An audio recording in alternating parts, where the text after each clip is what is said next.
আরিয়ার ভাইয়ের একটি জায়গা থেকে আমি আলোচনা শুরু করতে চাই। তিনি বলেছেন যে জুলাই সনদ যদি কার্যকর না হয় দেশে এক ধরনের অচল অবস্থা তৈরি হবে। আসলে কিছু তৈরিই হবে না। কারণটা কি? জুলাই সনদ বাস্তবায়ন করতে হলে তো আগে সংবিধান সংস্কার করতে হবে। জি, সংবিধান সংস্কারের জন্য তো পার্লামেন্টে সেশন বসলে এটি বিএনপি তো বলেছে যে জুলাই সনদ বাস্তবায়ন করব দেখেই তো স্বাক্ষর করেছি, সুতরাং এটির জন্য আলাদা ওত নেওয়ার কোনো প্রয়োজন নেই। আরেকটি কথা বলেছেন শাহরিয়ার ভাই যে 57টি এলাকায় ইলেকশন ইঞ্জিনিয়ারিং হয়েছে, সেটি আজকে কেন বলছেন? আলোচনা করবো না ভাই, বলছি আলোচনা করবো না, হয়তো করেই নিত না। এখানে আপনি আলোচনা না করলেও আমি একটু আলোচনা করতে চাই। আমরাও তো জানি আরো 2-3টি আসনে ইঞ্জিনিয়ারিং হয়েছে, না হয় সংসদে বিরোধী দলের নেতার নাম হয়তো পরিবর্তন হয়ে যেত, এরকম অভিযোগও আছে, এরকম রেটরিকও আছে। না না, এটা রেটরিক আর এরকম আলোচনাও আছে। না না না, প্রধানমন্ত্রীর নামও পরিবর্তন হয়েছে। না না, ওটা এইগুলো আর না বলে, কারণ এগুলো আর না বলি, ডুয়াল সিটিজেনশিপ নিয়ে যেমন আমরা বলতে চাচ্ছি না, সেরকম এগুলো না বলি, না বলে আমরা দেশকে গঠনের জায়গায় এখন বলা যে কথা ওই জায়গায় যায়। ডুয়াল সিটিজেনশিপ নিয়ে এখন সমস্যা দেখা দিয়েছে। গত 17 মাসে কিন্তু আপনাদের এটি নিয়ে কথা বলতে দেখিনি।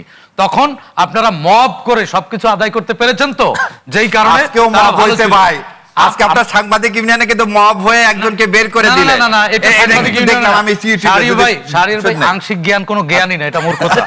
আমার কথা শুনেন, ঠিক আছে, যে 4 জন সাংবাদিককে শোকজ করা হয়েছে, এটা আমরা সাংবাদিক ইউনিয়নের একজন নেতা হিসেবে আমরা খোঁজ নিয়েছি।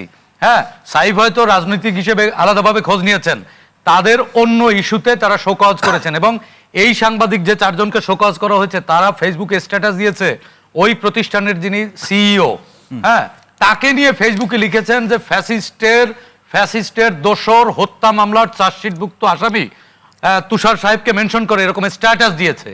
তো এই কারণে অফিসের কর্তা ব্যক্তি অবশ্যই শোকজ করতেই পারেন। শোকজ করা মানে তো চাকরি খাওয়া না। এবং শোকজে বলা হয়েছে শোকজের জবাব না দেওয়া পর্যন্ত তারা ছুটিতে থাকবেন।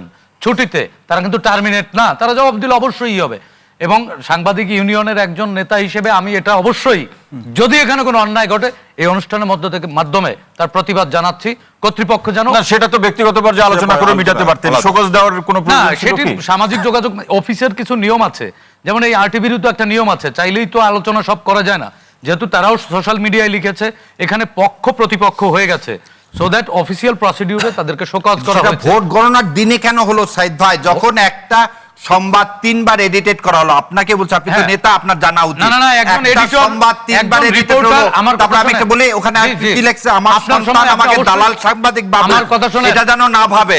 এই পোস্টটা দেওয়ার পরে আপনি করলেন কি ওখান থেকে ঘাট ধরে বের করে দিয়ে ঢুকতে দিলেন? ভাই, আপনার বলার সময় আপনি অবশ্যই বলবেন, আমাকে একটু শেষ করতে দিন। এখন একজন রিপোর্টার তো ফাইনাল, এখানে মাসুদ কামাল ভাই আছে, একজন রিপোর্টার চাইলেই যে কোনো রিপোর্ট অন এয়ার করে দিতে পারে না বা ছাপতে পারে না, তার অনেকগুলো গেটওয়ে পার হয়ে তারপরে যেতে হয়। সুতরাং সরাসরি একজন রিপোর্টার রিপোর্ট দেয়াকে কেন্দ্র করে যদি অফিসে হট্টগোল করে, সেটা কর্তৃপক্ষ অবশ্যই জবাবদিহিতা করতে পারে। না হয়তো এটা মানে যেমন খুশি তেমন সাজতো না, এটা তো সংবাদপত্র, এখানে কিছু এডিটোরিয়াল জাজমেন্ট থাকে, সেটিও জানতে হবে। এখন হয়তো তারা আপনাদের স্বজন, এই কারণে আপনাদের কান্না বেড়ে গেছে, আপনারা আমার স্বজন। যাই হোক, আরেকটি কথা বলেছেন যে মাসুদ কামাল ভাই বলেছেন না যে উভয়ের যুক্তি যৌক্তিক। আসলে উভয়ের যুক্তি যৌক্তিক, এটা মাসুদ কামাল ভাই উভয়কে সান্ত্বনা দেওয়ার জন্য বা শান্ত করার জন্য বলেছে। আসলে এখানে জামাত এনসিপি যে যুক্তি দিচ্ছে, সেটি আসলে কেমন জানেন? তারা মনে করতেছে 12 ফেব্রুয়ারির আগে যে ওই যমুনার সামনে মব করা যাবে, মব করে কোর্টের রায় বদলানো যাবে। এখনো মনে করছে তারা 12 ফেব্রুয়ারির আগের সময় আছে, সময় বদলে গেছে।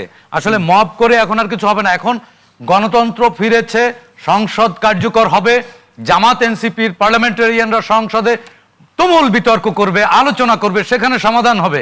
এবং আইনসভা যদি কার্যকর হয়, অবশ্যই এই জুলাই চার্টার অবশ্যই বাস্তবায়ন হবে। বাস্তবায়ন হওয়ার পরে আমি এই জায়গায় একমত, জুলাই সদর হতেই হবে, তাই না? এবং মেজরিটি পার্টি হিসেবে ভাই জুলাই সদর তো হতেই হবে, অবশ্যই হবে, এবং আলহামদুলিল্লাহ অবশ্যই করবে। কিন্তু এখানে মেজরিটি পার্টি যে নোট অফ ডিসেন্ট তবে আছে ভাই, সেগুলো তারা তবে আছে, এটাও কিন্তু উল্লেখ করা, জুলাই অস্বীকার করা যাবে। জি সাইদ ভাই, অসংখ্য ধন্যবাদ। জুলাই চার্টার বাস্তবায়ন হবে সবার, এটা তো এনসিপি বা জামাতের একা না। না না না, জুলাই তো বিএনপির বরং বেশি, কারণ তাদের বেশি সবার জুলাই।